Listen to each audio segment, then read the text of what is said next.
বিজয় কুমার চৌমুহনী স্থিত জয়রাম মেডিকেল স্টোরের চুরির ঘটনায় ক্যাশ 40,000 টাকা সহ প্রায় 1.5 লক্ষ টাকার জিনিস নিয়ে গেলেন চোরের দল। 10,330 চাকরি যাওয়ার পর মেডিকেল স্টোর দিয়েও শান্তি পাচ্ছে না বলে জানান দোকানদার।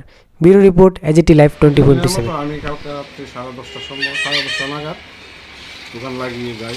যাওয়ার পরে সকাল 7:30 নাগাদ দোকানে এসে শাটার খুলে দোকানে ঢুকে দেখি দোকানে কিছু মালপত্র এলোমেলো ঘরে আছে।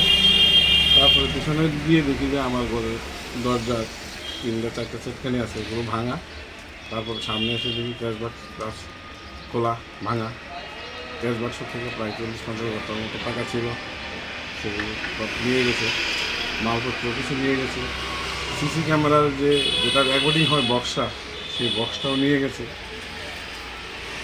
অনেক ওষুধ যেটা পেটি ছিল ওইটাও নিয়ে গেছে। তারপরে কিছু দুধ, বেবি ফুড, হরলিক্স, আরও আনুষঙ্গিক কিছু বডি লোশন, অয়েল এগুলো, নেসলে স্প্রেটে এগুলো নিয়ে গেছে। অনেক কিছুই আমার সব তো আর দেখতে পারিনি এখনও।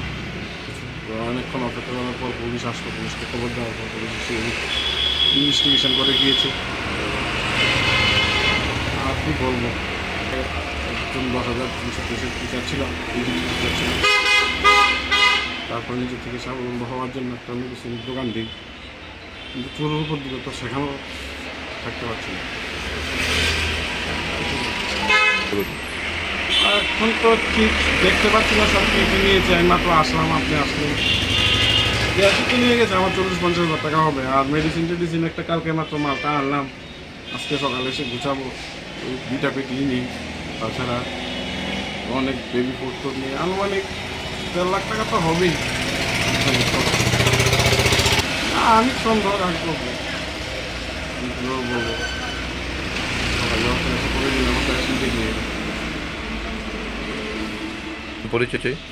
আমার নাম সমরজিৎ পাল, দোকানের নাম জয়রাম মেডিসিন, বিজয় কুমার চৌমুহনী।